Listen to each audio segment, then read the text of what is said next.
Hi friends, welcome in your physics class.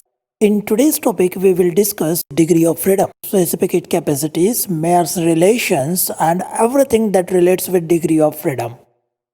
Friends, degrees of freedom का मतलब क्या होता है, ये समझाने के लिए सबसे पहले मैं कुछ एग्जाम्पल आपके सामने पेश करता हूँ। स्क्रीन पर आप एक गैस मॉलिक्यूल देख रहे हैं जो वन डायमेंशन में अलोंग एक्स एक्सिस मूव कर रहा है। ये सिर्फ एक्स एक्सिस के अलोंग ही मूव कर सकता है। इसका मतलब है सिर्फ एक्स कोऑर्डिनेट और एक ही velocity component v x sufficient होगा इसका लोकेशन और motion along straight line describe करने के लिए। तो इस केस में मॉलिक्यूल का डिग्री ऑफ फ्रीडम 1 है, अर्थात मॉलिक्यूल सिर्फ और सिर्फ वन डायमेंशन में मूव कर सकता है। Second case two dimensional motion का है। यहाँ मॉलिक्यूल XY प्लेन में मूव करता है। इस वजह से इसकी पोजीशन और मोशन डिस्क्राइब करने के लिए हमें दो कोऑर्डिनेट्स की जरूरत पड़ती है, XY और VX एंड VY। इसलिए इसका डिग्री ऑफ फ्रीडम 2 होना चाहिए। अब तीसरी केस में हम 3 डायमेंशनल मोशन कंसिडर कर रहे हैं। यहाँ मॉलिक्यूल कहीं भी मूव करे तो उसका पोजीशन डिस्क्राइब करने के लिए हमें 3 कोऑर्डिनेट्स की जरूरत पड़ती है, X, Y एंड Z। इसी प्रकार उसके मोशन को डिस्क्राइब करते वक्त 3 वेलोसिटी के कंपोनेंट लेते हैं, Vx, Vy एंड Vz। ये कारण से यहाँ डिग्री ऑफ फ्रीडम 3 होना चाहिए। In short, degree of freedom is nothing but the number of coordinates that is necessary to describe its motion. Now, scientifically, it can be defined as the total number of coordinates or independent quantities required to describe the position and configuration of the system completely. अब सबसे पहले हम बात करते हैं helium gas की, जो monoatomic gas का एग्जाम्पल है। 3 डायमेंशनल स्पेस में होने की वजह से इसकी location X, Y and Z coordinate से शो किया जाएगा, तो इसका ट्रांसलेशनल डिग्री ऑफ फ्रीडम 3 हो जाएगा। अब क्योंकि मॉलिक्यूल एक्सिस के ऊपर में है तो इसका जो डिस्टेंस है फ्रॉम द एक्सिस ये 0 हो जाता।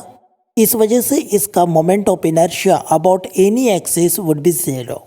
सो रोटेशनल काइनेटिक एनर्जी 0 होने की वजह से रोटेशनल डिग्रीज ऑफ फ्रीडम यहाँ 0 मिलेगा।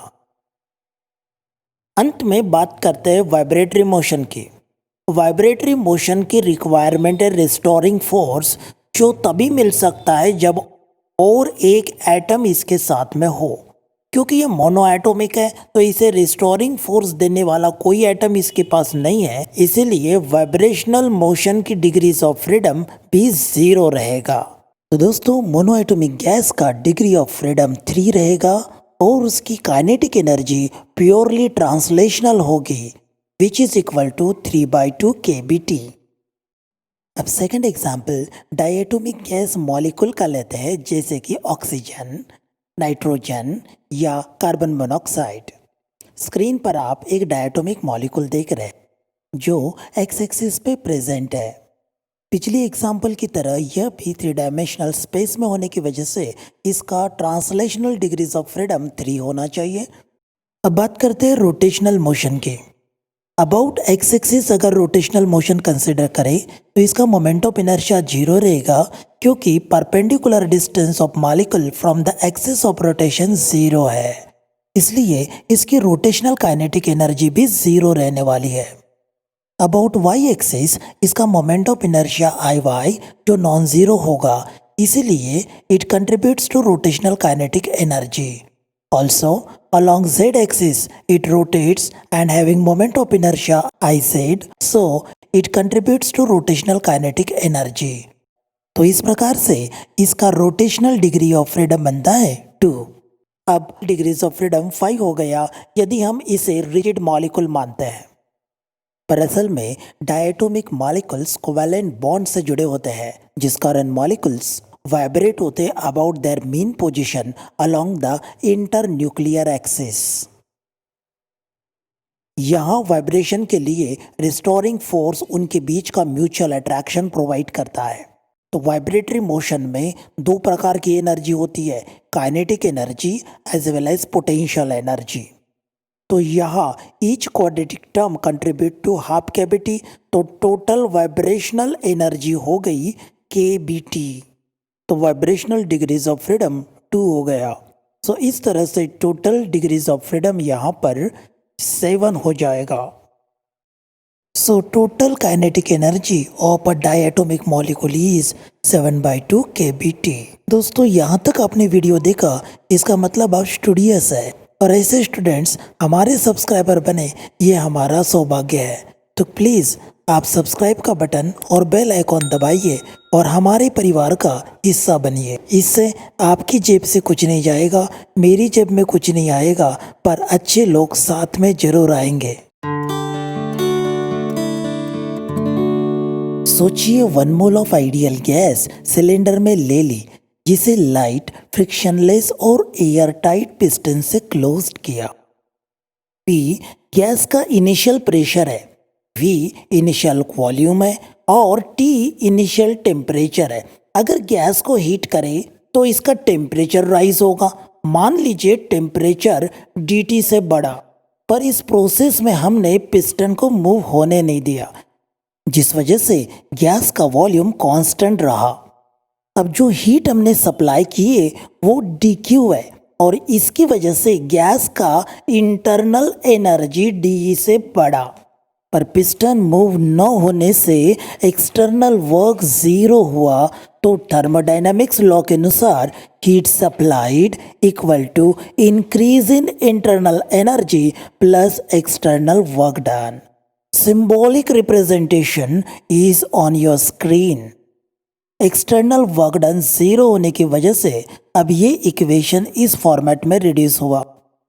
जैसे कि हमें पता है 1 मोल ऑफ गैस को dt से राइज करने के लिए जो हीट एनर्जी लगती है वो 1 mole times molar specific heat into rise in temperature होती है।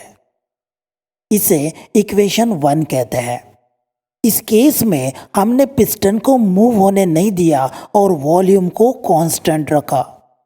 अब सेकंड केस में पिस्टन को मूव होने देंगे ताकि प्रेशर को कांस्टेंट रखा जा सके। मान लीजिए यदि टेम्परेचर dt से बढ़ाया तो वॉल्यूम dv से बढ़ता है। यहाँ पिस्टन एटमॉस्फेरिक प्रेशर के अगेंस्ट मूव हुआ, इसलिए external work done dw equals p into dv होगा। तो एट कांस्टेंट प्रेशर पे हमें मिलता है heat supplied dq2 equals rise in internal energy dE plus external work done dw। Work का वैल्यू p dv सब्सटीट्यूट किया और अब हीट को हम लिखेंगे 1 mole times molar specific heat at constant pressure times rise in temperature. इसे equation 2 कहेंगे। अब थोड़ा रिवाइंड करते हैं और इक्वेशन नंबर 1 को देखते हैं। dE equal to CV dt मिलता है, इसे इक्वेशन 2 में सब्सटीट्यूट करते हैं तो हमें मिला CV dt plus P dV equal to CP dt।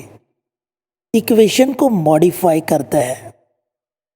For 1 mole of gas PV equal to RT होता है। यहाँ P एंड R कांस्टेंट है और V एंड T चेंज हो रहा है, इसलिए इक्वेशन बनेगा P dV equals R dt। अब P इंटू dV का वैल्यू R इंटू dt है, ये इक्वेशन में पुट करते हैं। Cancelling dt from both sides, तो हमें मिला Cp minus CV is equal to R। दोस्तों ये मेयर्स रिलेशन है। इस डेरिवेशन में सभी क्वांटिटीज हमने जूल या अर्ग में अज्यूम की, पर असल में हीट कैलोरीज में और वर्क जूल या अर्ग में गिना जाता है। तो ऐसे इक्वेशन को हम मॉडिफाई करेंगे। यहाँ J mechanical equivalent of heat है, जिसका वैल्यू 4.2 जूल पर कैलोरी है। हमारे पूरे डिस्कशन में हमने मोलर स्पेसिफिक हीट ली है। अगर हम प्रिंसिपल स्पेसिफिक हीट कैपेसिटी ले तो हमें इस तरह का चेंज करना होगा। यहाँ m0 मोलर मास है और Sp और Sv principal specific heat at constant pressure and constant volume है। So modifying this equation once again we get SP minus SV equals R upon M nought J। Okay, so ये Mayer's relation है in terms of principal specific heat capacities.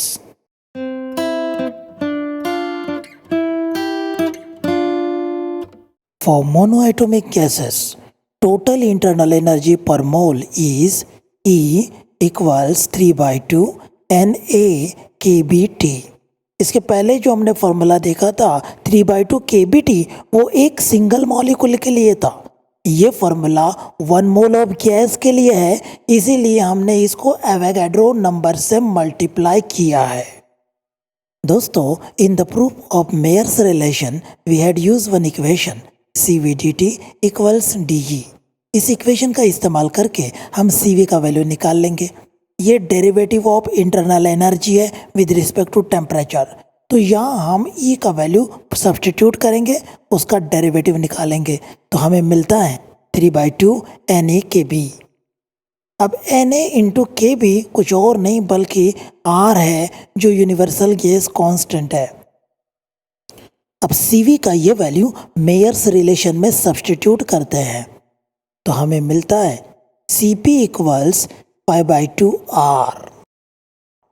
अब CP upon CV adiabatic constant होता है, जिसे gamma से represent किया तो ये मिला 5/3। Similarly, for diatomic gases, total internal energy per mole is E equals 5/2 NA/kBT। दोस्तों, यहाँ पे 5 इसलिए लिया क्योंकि मैंने रिजिड मॉलिक्यूल कंसिडर किया। अगर मैं रिजिड नहीं कंसिडर करता तो 7 लेता। ये सब बातें हम वीडियो के पहले पार्ट में डिस्कस कर चुके हैं। यहाँ पर specific heat capacity at constant volume मिलेगा 5/2 NA/kB या फिर 5/2 R। ये वैल्यू वापस हम मेयर्स रिलेशन में सब्सटीट्यूट करेंगे और हमें मिलता CP इक्वल टू 7/2 R। इसी तरह एडियाबेटिक कांस्टेंट बनता है 7/5। अब यदि हम non rigid vibrating molecule consider करते तो यहाँ पर टोटल इंटरनल एनर्जी पर मोल होता 7/2 NA/kBT, तो CV मिलता 7/2 R और CP 9/2 R। इस तरह से एडियाबेटिक कांस्टेंट बनता 9/7। अगर गैस के मॉलिक्यूल में 2 से अधिक एटम हो तो उसे पॉलीएटॉमिक गैस कहते हैं। For example, ammonia. Ammonia molecule contains 1 nitrogen atom and 3 hydrogen atom, so it is a polyatomic gas. दोस्तों, जितने भी पॉलीएटॉमिक गैसेस है उन सब के मॉलिक्यूल के पास में ट्रांसलेशनल डिग्री ऑफ फ्रीडम 3 रहता है। अब पॉलीएटॉमिक में 2 टाइप के मॉलिक्यूल्स होते हैं। कुछ मॉलिक्यूल्स लीनियर होते हैं, कुछ नहीं होते। तो जो मॉलिक्यूल लीनियर होते हैं उनकी रोटेशनल डिग्रीज ऑफ फ्रीडम 2 रहती है और जो नहीं रहते उनकी 3 हो जाती है। अब दोस्तों, the number of degree of freedom for vibrational motion of polyatomic gas depend करता है उनकी ज्योमेट्रिक स्ट्रक्चर पे, that means arrangement of atoms पर। तो मैं इसे फिलहाल एप मान के चलता हूँ। सो हमारे पास टोटल इंटरनल एनर्जी पर मोल होगी E equal to 3/2 NA/kBT, this is for translational, and 3/2 NA/kBT, this is for rotational. अगर हम डिग्री ऑफ फ्रीडम 3 मानते हैं तो प्लस F टाइम्स NA/kBT, ये होगा वाइब्रेशनल एनर्जी के लिए, और इसे ऐड करने के बाद हमें ये रिजल्ट मिलता है। अब CV के फार्मूले में ये वैल्यू हम सब्सटीट्यूट करें तो हमें CV का वैल्यू मिलता है 3 प्लस F टाइम्स NA/kB, मतलब 3 प्लस F टाइम्स R। अगर ये वैल्यू हम मेयर्स रिलेशन में सब्सटीट्यूट करते हैं तो CP का वैल्यू मिलता है 4 प्लस F टाइम्स R, और एडियाबेटिक कांस्टेंट हमें मिलेगा 4 plus F divided by 3 plus F। Okay, तो दोस्तों ये रिलेशन पॉलीएटॉमिक गैस के लिए है। उम्मीद है आपको आज का वीडियो समझ में आया। पसंद आए तो लाइक जरूर करना और दोस्तों के साथ शेयर करना ना भूलें। Take care and good bye.